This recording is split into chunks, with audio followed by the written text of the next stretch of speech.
From filmmaker Jonathan Liebesman comes the 2006 Chainsaw film that actually serves as the prequel to the 2003 remake, exploring the backstory of the Hewitt family and, of course, Thomas Hewitt himself, the man they call Leatherface. Existing within the franchise as one of two prequels, both set in different continuities, the 2006 endeavor would be a moderate hit during its theatrical run, but has gone on to become one of the franchise's most beloved entries, amassing an enormous cult following over the last decade and a half. But how does this film stack up against this 2003 predecessor? And is it worthy enough to call itself a prequel to that movie? Let's find out with the Texas Chainsaw Massacre, the beginning.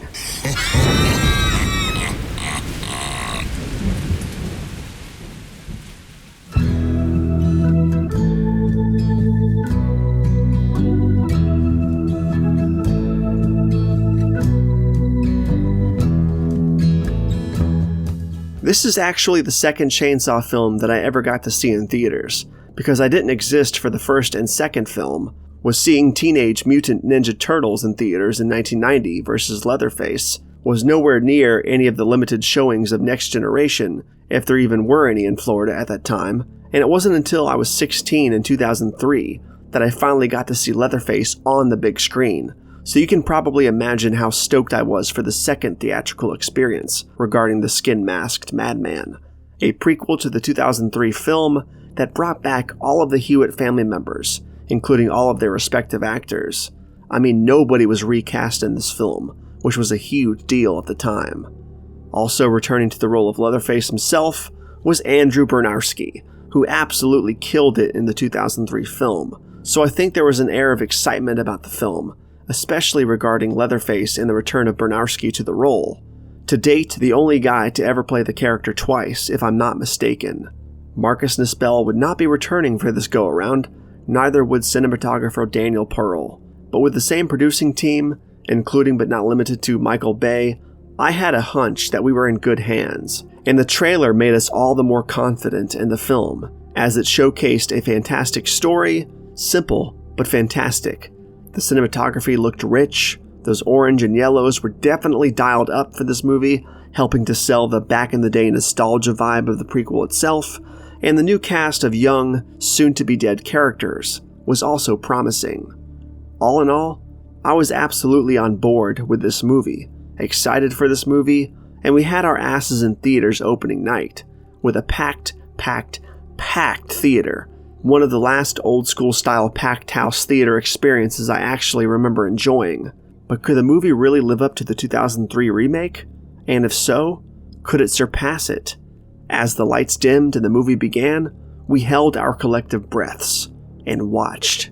In 1939, a woman named Sloane, played by L.A. Calkins, dies while giving birth prematurely in a Texas slaughterhouse, and the supervisor, played by Tim DeZarn, disposes of the baby by leaving him in a dumpster, when young Luda Mae Hewitt, played by Allison Merrick, the real-life daughter of Marietta Merrick, finds the child.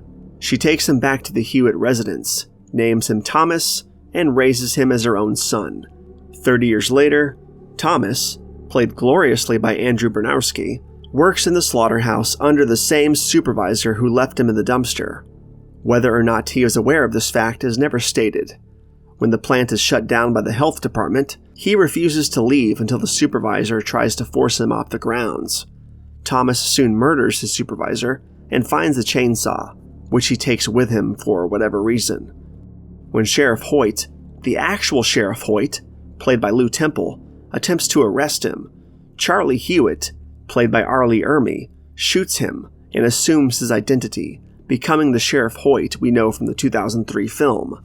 Meanwhile, brothers Eric, played by Matt Bomer, and Dean, played by Taylor Hanley, are driving across the country with their girlfriends, Chrissy, played by Jordana Brewster, and Bailey, played by Deora Baird, to enlist in the Vietnam War. At a diner, they run into a biker gang, one of whom follows them on her motorcycle, a biker chick played by Melody Chase. She threatens them with a shotgun and orders the group to pull over. In the ensuing chaos, the car crashes, and Chrissy is thrown into a field. When Hoyt arrives, he quickly kills the biker chick and makes them put her body in his car. He then calls for Uncle Monty, still played by Terrence Evans, legs and all, to tow the Jeep, the same Jeep Chrissy happens to be hiding in. Hoyt drives the group to the Hewitt house, where he has Thomas butcher the biker's body. Chrissy runs to the highway and flags down Holden, the biker's boyfriend, played by Lee Tergesen, and they return to the house together. Hoyt tortures Dean after finding out that he was going to forgo the Vietnam War draft. When Hoyt leaves, Eric breaks free from his restraints and gets Dean to safety before sneaking into the house to free Bailey. Bailey escapes in Monty's truck, but Thomas stabs her with a meat hook and drags her back into the house. Dean gets caught in a bear trap, and Hoyt knocks Eric unconscious. Holden and Chrissy part ways to search for their friends. While Chrissy finds Dean, Holden takes Hoyt hostage. Thomas then straps Eric to a wooden table and slices off the nerves in both of his arms. Hoyt calls out for Thomas for help, and he cuts Holden in half with a chainsaw. Chrissy finds Eric in the basement, but is unable to free him, and hides underneath the table when Thomas returns. Thomas then proceeds to kill Eric with the chainsaw, and skins his face and wears it as a mask. Chrissy is about to flee when she hears Bailey screaming from inside, and decides to save her. She finds her upstairs, but Hoyt catches her and brings her downstairs for dinner, along with Bailey and an unconscious Dean. Leatherface slits Bailey's throat and tries to take Chrissy to the basement, but she stabs him in the back with a screwdriver and jumps out of a window. Dean regains consciousness and savagely beats Hoyt before heading off to find Chrissy. Chrissy enters the slaughterhouse, grabs a knife, and cuts Leatherface's face, but he overpowers her. Dean intervenes, but Leatherface kills him with a chainsaw. Chrissy escapes, hijacks an abandoned car, and drives off. She soon sees a state trooper and a pulled-over pedestrian, but as she drives towards them, intending to pull over, Leatherface appears in the back seat and impales her with a chainsaw, causing her to lose control and crash into the trooper and the pedestrian, killing them both. Leatherface walks along the road back towards the Hewitt house, and the narration of John Larroquette closes out the film. What a hell of a way to end a movie. All seems well for our heroine Chrissy, and then just as she's about to make it to safety, you start to scratch your head and think, wait, by the time we see the events of 1974 in the 2003 film, that's the first time a survivor ever got away, so technically, nobody can survive this movie. And then boom, Leatherface, somehow, jumps up from the back seat and destroys Chrissy. And I guess we can either assume that either the Hewitts came back out there later and cleaned up the crime scene, or, if it was found by authorities, never linked it to the Hewitts until after they were discovered as the Travis County Butchers after the events of the 2003 film. The Texas Chainsaw Massacre: The Beginning is one of those rare examples of a prequel film that works. It had a good pace, a nice flow, the cast all brought their A-games, the set pieces and locations were just as rich as the 2003 movie, if not a little more self-contained.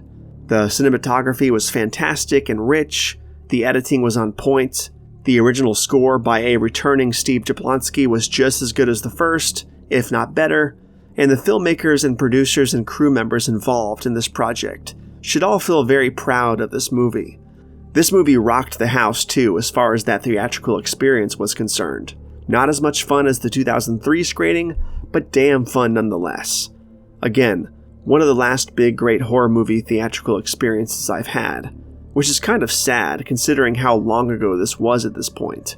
My only real gripes about the film, if you want to call them gripes, are the conveniences that were neatly tied up in this movie. And what I mean by that is, the film showcases a lot of stuff from the 2003 film, but explains how said stuff began in this film, within the context of the story's time frame.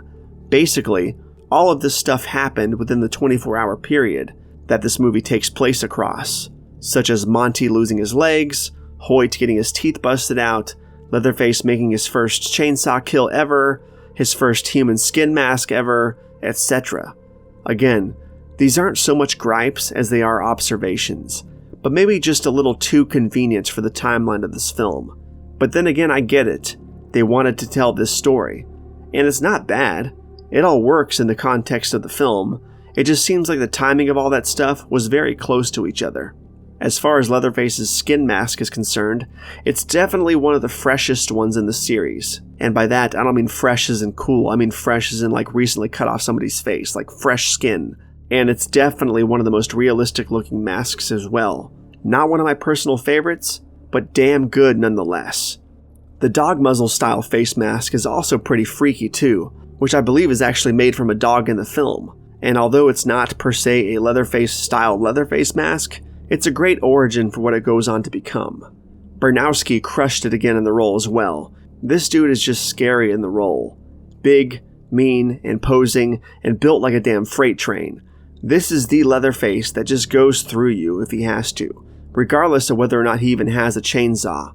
Not as macabre or as frightening as Gunnar Hansen's version, but definitely bigger and more of a physical threat as far as size and stature goes. Again, not to take anything away from Gunnar Hansen at all. He was a huge guy as well, and definitely is the scariest version of the character, but Bernowski has a quick intensity about his movements, and feels like an unstoppable object while in motion. Leatherface here doesn't look as cool as he did in the 2003 film, but you can see the lineage. You can feel the same performance in the costume, and it's cool having the same Leatherface across multiple films, even if it was just a brief era of the franchise. I'm really stoked to see how big this movie has become with its cult following over the years, and I think it's absolutely well deserved. Props to director Jonathan Liebesman, who made a fantastic Chainsaw prequel. With that said, the Texas Chainsaw Massacre, The Beginning, is a masterpiece.